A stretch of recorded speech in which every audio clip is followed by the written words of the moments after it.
Halo, dan selamat datang. Sangat menyenangkan bisa duduk santai dan menemani Anda hari ini. Ya, bersiaplah, karena dalam sesi eksplorasi mendalam kita kali ini, kita akan melakukan sebuah perjalanan pemikiran yang lumayan liar. Betul sekali. Kita sudah mengumpulkan setumpuk sumber informasi, mulai dari artikel, catatan penelitian, yang semuanya bermuara pada satu gagasan besar. Dari buku The Fourth Revolution, karya Luciano Floridi kan? Tepat. Dan misi kita hari ini sebenarnya cukup berani. Kita akan membedah bagaimana teknologi informasi dan komunikasi atau TIK itu sudah bukan lagi sekedar alat bantu yang Anda pakai saat butuh saja. Lebih dari itu ya. TIK sekarang sudah berevolusi menjadi sebuah kekuatan raksasa yang secara fundamental sedang menulis ulang realitas kita. Ruang tempat Anda bergerak, waktu yang Anda jalani, bahkan identitas yang Anda bangun setiap hari, semuanya sedang diubah. Dan perubahannya terjadi sangat halus, sehingga kita seringkali tidak menyadarinya. Kita sering merasa bahwa, ya, kitalah yang memegang kendali atas gawai yang kita gunakan. Padahal kenyataannya tidak selalu begitu. Sama sekali tidak. Kalau kita telusuri lebih jauh dari materi yang ada, sesi bedah materi ini akan memetakan sebuah pergeseran yang luar biasa. Kita akan menelusuri bagaimana umat manusia bertransisi menuju apa yang disebut sebagai era hipersejarah. Era hipersejarah. Ya, lalu kita akan mengurai sebuah paradoks aneh tentang data yang melimpah ruah, tapi memori kita justru terancam hilang. Sampai akhirnya kita menyadari bahwa kita semua sekarang hidup di dalam infosphere, semacam biosfer informasi, di mana garis batas antara dunia online dan offline itu. Pada dasarnya sudah menguap begitu saja. Mari kita bedah hal ini, mulai dari fondasinya dulu, yaitu cara kita memahami waktu dan rentang sejarah manusia itu sendiri. Ini menarik. Kalau kita melihat ke belakang, keberadaan kita dan hubungannya dengan teknologi ini bisa dibagi ke dalam 3 babak besar. Babak pertama tentu saja adalah prasejarah. Masa di mana tidak ada teknologi informasi sama sekali? Betul, tidak ada catatan. Masyarakat purba hidup dan bertahan sepenuhnya mengandalkan ingatan biologis dan tradisi lisan. Lalu kita melangkah ke babak kedua, yaitu era sejarah. Disinilah TIK versi awal mulai muncul. Fungsinya masih sederhana kan? Ya, hanya untuk merekam dan mentransmisikan informasi melintasi ruang dan waktu. Coba bayangkan tablet-tablet tanah liat yang ditemukan di kota kuno Ur di Mesopotamia. Ribuan tahun sebelum Masehi. Betul, manusia sudah menggunakannya untuk mencatat inventaris gandum atau transaksi bisnis. Tapi, poin kritisnya di era ini adalah, meskipun mereka sudah punya alat pencatat, kesejahteraan dan kelangsungan hidup peradaban masih 100% bergantung pada otot. Otot, pertanian, dan teknologi yang digerakkan oleh energi fisik. Tepat sekali. TIK di era sejarah itu ibarat buku catatan. Penting, tapi bukan itu yang membuat perut Anda kenyang. Nah, babak ketiga inilah yang sedang kita jalani sekarang, yaitu hipersejarah. Di era ini perannya berbalik drastis. TIK tidak lagi sekedar pasif merekam atau mengirimkan data. Ia sudah mulai memproses data tersebut secara mandiri, otonom, dan bahkan mengambil keputusan. Dan transisi ke hipersejarah ini dampaknya sangat nyata bagi cara sebuah negara bisa terus bernapas. Jika kita hubungkan ini dengan gambaran yang lebih besar, coba kita lihat negara-negara yang tergabung dalam kelompok G7 saat ini. Negara-negara maju? Ya, di sana lebih dari 70% produk domestik bruto mereka itu asalnya dari aset-aset tak berwujud. 70%? Betul. Perekonomian, layanan kesehatan yang Anda terima, sistem keamanan nasional, sampai administrasi publik, semuanya bergantung penuh pada arus informasi. Di era hipersejarah, kesejahteraan sosial dan individu Anda tidak lagi hanya disokong oleh mesin uap atau traktor. Tapi bergantung sepenuhnya pada TIK. Kalau besok jaringan informasi ini tiba-tiba dicabut, masyarakat hipersejarah akan langsung lumpuh. Laju transisi ini yang kadang bikin geleng-geleng kepala. Untuk memberi Anda sedikit gambaran tentang seberapa gila ledakan kekuatan komputasi yang menyeret kita masuk ke era ini, kita bisa melihat pada hukum Moore. Aturan yang menyatakan bahwa kekuatan pemrosesan komputer itu berlipat ganda setiap 2 tahun. Sementara biayanya justru terjun bebas. Mari kita pakai sebuah perbandingan yang mungkin terdengar tidak masuk akal tapi ini fakta.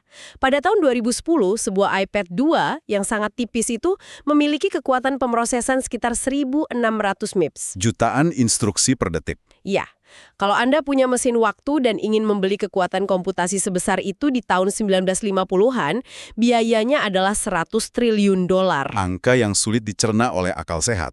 Sebagai konteks, di tahun 2010 itu saja, PDB dari seluruh negara Qatar yang sangat kaya raya itu nilainya ada di kisaran puluhan miliar dolar. Masih sangat jauh dari 100 triliun. Artinya, di masa lalu, seluruh kekayaan di muka bumi ini mungkin tidak akan cukup untuk membeli kekuatan pemrosesan yang sekarang sekedar Anda jadikan alat untuk menonton video kucing sambil rebahan. Dan pertanyaannya kemudian, dengan kekuatan pemrosesan semurah dan semasif itu, kemana sebenarnya perginya semua daya tersebut? Karena kita kan tidak sedang sibuk meluncurkan roket ke bulan dari garasi rumah kita setiap pagi.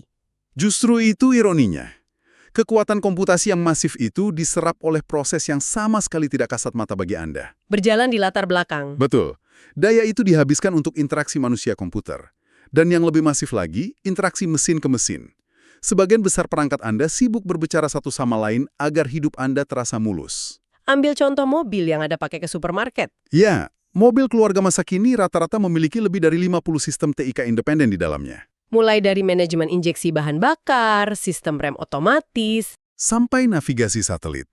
Jadi, secara harfiah, sebuah mobil biasa saat ini memiliki lebih banyak kekuatan komputasi yang bekerja dalam diam dibandingkan dengan gabungan seluruh komputer sentral milik NASA yang dulu dipakai untuk mendaratkan manusia di bulan pada misi Apollo. Disinilah hal ini menjadi sangat menarik. Karena semua interaksi tersembunyi ini, miliaran sensor yang saling ngobrol tanpa henti ini, menciptakan sebuah fenomena baru yang belum pernah dialami umat manusia. Tsunami data atau Zeta Flood. Setiap klik, setiap pergerakan mobil, setiap detak jantung dari jam tangan pintar Anda direkam. Dalam beberapa tahun terakhir saja, kita sudah memproduksi lebih banyak data dibandingkan total akumulasi informasi dari seluruh sejarah peradaban manusia sebelumnya. Kita benar-benar tenggelam dalam lautan zettabytes data. Dan saat berbicara soal big data, ada satu salah kaprah di masyarakat yang sering muncul. Yang sangat menarik di sini adalah banyak yang mengira masalah kita saat ini adalah volume datanya. Seolah-olah sistem pencernaan komputasi kita tidak muat lagi untuk menelan semua angka itu. Padahal, sistem teknologi kita sangat sanggup menelan data dalam jumlah gila-gilaan. Masalah utamanya justru terletak pada bagaimana kita mendulang makna dari lautan tersebut. Bagaimana kita menemukan apa yang disebut pola kecil atau small patterns. Karena dari pola-pola kecil yang sepintas tidak saling berhubungan inilah, nilai dan prediksi masa depan itu ditarik. Ya, dan daya prediksinya luar biasa. Ada satu anekdot klasik dari laporan sumber kita tentang algoritma milik jaringan retail Target di Amerika Serikat. Algoritma yang dirancang murni untuk mencari pola kecil. Biasa. Lotion, tambah pewangi, suplemen kalsium, kapas. Dari korelasi kecil itu, mereka bisa memprediksi dengan sangat akurat apakah seorang pelanggan perempuan sedang hamil. Dan pada bulan keberapa kehamilannya? Cerita puncaknya adalah ketika sistem Target secara otomatis mengirimkan katalog kupon perlengkapan bayi ke rumah seorang remaja perempuan. Ayahnya marah besar kan? Sangat marah. Ayah remaja tersebut menelpon manajer toko karena menganggap Target mendorong anak SMA-nya untuk hamil. Tapi, beberapa hari kemudian, sang ayah harus menelpon balik untuk meminta maaf. Karena ternyata anaknya memang sedang hamil. Algoritma toko diskon itu mengetahui kondisi biologis si remaja lebih dulu daripada keluarganya sendiri. Apa yang paling menarik perhatian Anda di sini? Apakah kecanggihan matematis dari inovasi tersebut? Atau risiko etis bahwa pola perilaku Anda yang paling sepele sekalipun bisa mengungkapkan rahasia paling intim Anda? Itu membuat kita sadar betapa telanjangnya kita di depan data. Dan ironisnya, di tengah banjir data yang bisa memprediksi masa depan kita ini, kita justru sedang berhadapan dengan krisis memori besar-besaran. Paradoks memori digital. Paradoks yang sangat nyata. Banyak dari kita merasa aman, kita memindahkan album foto fisik, dokumen penting ke hard drive atau cloud, lalu merasa bahwa memori itu sudah abadi. Padahal, sumber kita memperingatkan bahwa kita sedang hidup di atas dua mitos yang sangat rapuh. Kenyataannya, kita sedang mengarah pada fenomena amnesia digital. Fenomena kerusakan tautan atau link decay. Ya, tahukah Anda bahwa halaman web pertama yang pernah diciptakan oleh CERN di awal berdirinya World Wide Web sempat hilang?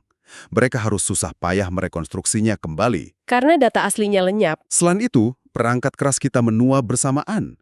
Usia CD atau DVD yang dulu kita banggakan ternyata secara optimal hanya bertahan 2 hingga 5 tahun. Belum lagi hard drive di server raksasa. Jutaan perangkat keras ini menua bersama-sama. Mirip seperti generasi pekerja baby boomer yang akan memasuki masa pensiun massal secara serentak. Kalau siklus penggantian ini meleset, kita bisa kehilangan dokumentasi sejarah kita dalam semalam. Mitos yang kedua tidak kalah menakutkannya. Mitos kuantitas. Kita sering merasa kapasitas penyimpanan digital itu tanpa batas. Anda bisa membeli flash disk terabyte dengan harga murah. Memang, hukum Kryder mengatakan bahwa kepadatan penyimpanan data terus meningkat. Tapi, kurva peningkatan memori itu sudah lama tertinggal jauh di bawah kurva produksi data kita. Di masa lalu, masalah utama yang dihadapi arsiparis adalah apa yang berharga untuk kita simpan. Sekarang masalah defaultnya berputar balik. Kita menghasilkan terlalu banyak hal sehingga masalah utamanya adalah apa yang harus dihapus. Dan penumpukan data yang tidak seimbang ini menciptakan kemacetan struktural. Di satu sisi, ada hukum Metcalfe. Hukum ini menyatakan bahwa nilai sebuah jaringan akan tumbuh eksponensial seiring bertambahnya pengguna. Jaringan kita menjadi sangat bernilai. Tapi di sisi lain, kita terbentur oleh hukum Nielsen yang mencatat bahwa kecepatan bandwidth koneksi itu tumbuh jauh lebih lambat. Jadi bayangkan, jaringan global yang nilainya tak terhingga dan datanya meluap, tapi harus berdesak-desakan melewati pipa komunikasi yang pelebarannya lambat. Ini adalah kemacetan khas di era hipersejarah. Tepat. Kemacetan ini memaksa kita melihat kembali ke sekeliling kita dan bertanya, bagaimana sebenarnya teknologi ini mengubah ruang fisik tempat kita hidup? Untuk memahaminya, coba jelaskan tentang sifat dasar dari teknologi yang bertindak sebagai perantara atau in-betweenness ini. Tentu, pergeseran posisi perantara inilah yang sangat menentukan di mana letak manusia sekarang. Kita bisa membaginya ke dalam 3 orde. Orde pertama adalah saat teknologi berada di antara manusia dan alam. Contohnya seperti kapak di antara Anda dan kayu. Iya, Anda memegang alat. Alat memanipulasi alam. Lalu kita naik ke orde kedua, di mana teknologi berada di antara manusia dan teknologi lainnya. Contohnya obeng di antara Anda dan sekrup, atau mobil. Anda memutar kemudi, dan kemudi itu memerintahkan sistem mekanis lain. Anda masih memegang kendali atas rantai teknologi tersebut. Tapi sekarang, kita sudah bukan di orde kedua lagi. Ada lompatan yang membuat posisi manusia terpinggirkan. Kita sekarang berada di orde ketiga, dengan skema. Teknologi berinteraksi dengan teknologi yang dimediasi oleh teknologi lain. Manusia ditarik keluar dari persamaan. Out of the loop. Ya, lihat cara kerja modem Wi-Fi di rumah Anda yang berkomunikasi dengan modem penyedia layanan internet, atau algoritma transaksi saham berfrekuensi tinggi, atau seluruh ekosistem Internet of Things. Semuanya terjadi tanpa butuh persetujuan Anda.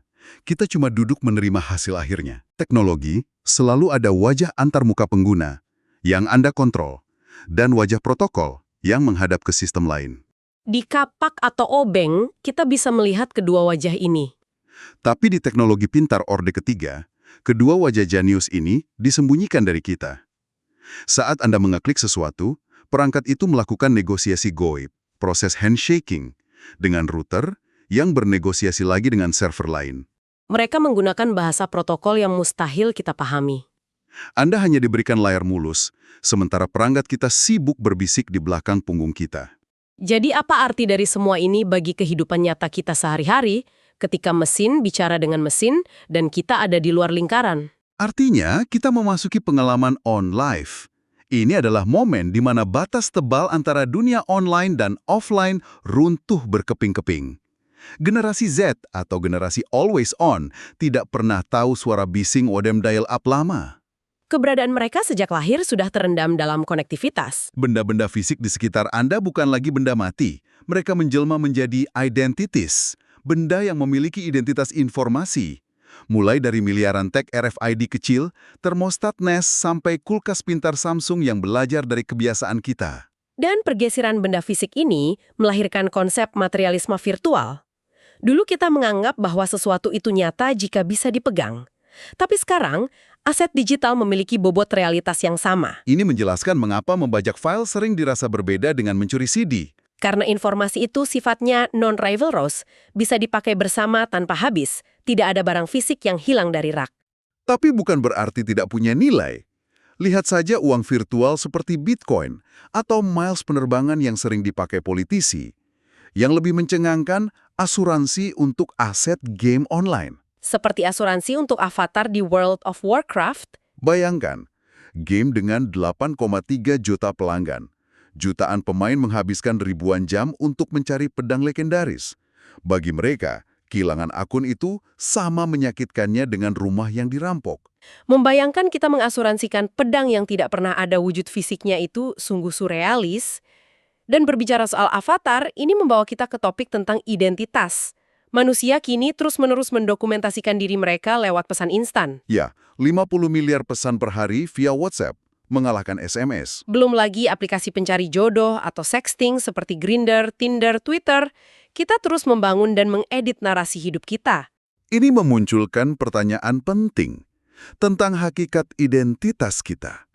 Mari kita pinjam paradoks kuno Yunani, kapal Theseus. Jika semua papan kayu dari kapal Theseus yang lapuk diganti satu persatu dengan yang baru, apakah itu masih kapal yang sama? Sama seperti kapak kakek Anda. Gagangnya diganti, lalu mata kapaknya diganti. Apakah itu masih kapak kakek Anda? Jawabannya bergantung pada antarmuka, interface-nya, dan tujuan pertanyaannya. Bagi dinas pelabuhan, itu kapal yang sama, karena registrasinya sama. Tapi bagi arkeolog, kapal aslinya sudah musnah. Hal yang sama terjadi pada identitas digital kita ya. Apakah Anda adalah kumpulan pencarian Google Anda atau profil LinkedIn Anda? Kelangsungannya sangat ditentukan oleh siapa yang mengakses antarmuka data Anda. Dan karena itu kita berhadapan dengan the digital gaze atau tatapan digital. Dulu Anda bercermin di kaca lemari, sekarang cermin Anda adalah layar digital, pantulan dari bagaimana ribuan orang melihat Anda secara online. Lalu kita mulai mengubah perilaku kita secara offline agar sesuai dengan persona online kita. Dunia maya mulai menyetir realitas fisik Anda. Garis pemisahnya sudah menguap, dan ini menembus benteng terakhir kita, tubuh. Lewat e-health, tubuh kita direduksi menjadi informasi murni. Ini menggemakan prinsip eat from bed. Bahwa materi terbangun dari informasi. Kita melihat revolusi ini lewat perangkat wearable cerdas, pasar yang nilainya 19 miliar dolar bertahun-tahun lalu. Tubuh kita menjadi transparan bagi kita sendiri, dan kita bergerak menuju tubuh yang berbagi, tes DNA massal, dan wikifikasi informasi medis secara sukarela. Luar biasa. Rasanya kita perlu menarik napas sejenak dan merangkum rute panjang ini. Kita telah mengeksplorasi lompatan yang luar biasa. Dari mengandalkan alat bantu fisik, kita bertransformasi menjadi entitas informasi yang berenang di dalam infosfer. Di mana memori kita di-outsourcingkan. Betul. Dan perangkat kita berbicara satu sama lain di belakang kita. Bahkan tubuh dan identitas kita menjadi data yang dapat diedit dan diasuransikan. Ketika ruang penyimpanan Anda habis esok hari, kenangan digital mana yang rela Anda hapus? Dan saat Anda melihat layar smartphone Anda, apakah Anda yang sedang membentuk identitas digital Anda? Atau identitas digital itu yang kini mulai membentuk Anda? Di era di mana kita menganggap informasi dan identitas kita sebagai sesuatu yang bisa di-copy-paste, di-update, dan dibagikan dalam sekejap, pertimbangkan ini. Jika realitas kita, aset kita, dan bahkan biologi kita direduksi menjadi sekedar deretan digit yang rentan terhadap amnesia digital, apa yang akan terjadi pada eksistensi umat manusia jika suatu hari server peradaban kita mengalami crash yang tak bisa diribut?